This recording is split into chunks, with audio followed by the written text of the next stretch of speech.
শাহরুখ কন্যার breakup. Bollywood superstar Shahrukh খানের কন্যা সুহানা খানের ব্রেকআপের খবরে উত্তাল নেট দুনিয়া। আর এমনই একটি খবর সামাজিক যোগাযোগ গণমাধ্যমে পোস্ট নিয়ে সুহানা নিজেই জানিয়েছেন। সম্প্রতি সুহানা খান তার ইনস্টাগ্রামে বিজ্ঞাপনের একটি ভিডিও পোস্ট করেছেন। তার পোস্টের ক্যাপশনে অভিনেত্রী লিখেছেন, আমি ব্রেকআপ করে নিলাম।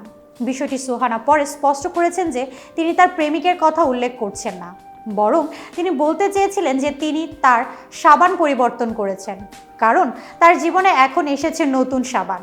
জানা গেছে সদ্যই লাক্সার ব্র্যান্ড অ্যাম্বাসেডর হিসেবে নাম লিখিয়েছেন সুহানা। এর আগে শাহরুখকেও দেখা গিয়েছিল লাক্সের বিজ্ঞাপনে। 2005 সালে লাক্সের সঙ্গে পথ চলা শুরু করেন শাহরুখ খান।